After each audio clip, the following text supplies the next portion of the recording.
నమస్తే అండి. నేను doctor Sravan Kumar Reddy, medical oncologist, cancer వైద్య నిపుణుడిని, Medicover hospital, Nellore. Lung cancer గురించి మనం మాట్లాడాలనంటే అండి, ఈ లంగ్ క్యాన్సర్ అనేది మగవాళ్ళల్లో సెకండ్ మోస్ట్ కామన్ క్యాన్సర్ అంటామండి. ఇది రెండో కామన్గా వచ్చే క్యాన్సరు.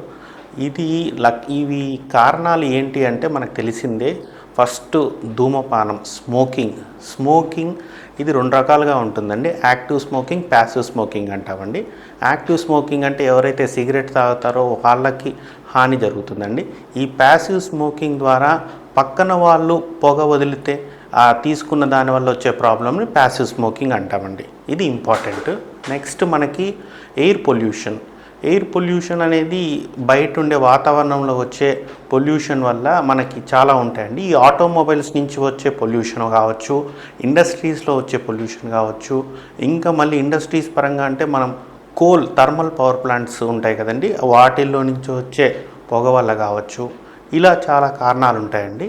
నెక్స్ట్ ఇంకోటి ఆక్యుపేషనల్ హజార్డ్స్ అంటామండి. ఆక్యుపేషనల్ హజార్డ్స్ అంటే వీళ్ళు ఎక్కడైతే పని చేస్తూ ఉంటారో యాస్బెస్టాస్ ఫ్యాక్టరీసు, ఇంకా సిగరెట్ తయారు చేసే ఫ్యాక్టరీసు, వీళ్ళల్లో ఎక్కువ రావచ్చండి. ఇంకోటి ఏంటంటే జన్యుపరమైన మార్పులు అంటే ఎవరన్నా అమ్మా నాన్న వీళ్ళకి ఏమన్నా జన్యుపరంగా ఏమన్నా ఉంటే వాళ్ళల్లో వచ్చే ఆస్కారం ఇది చాలా తక్కువ.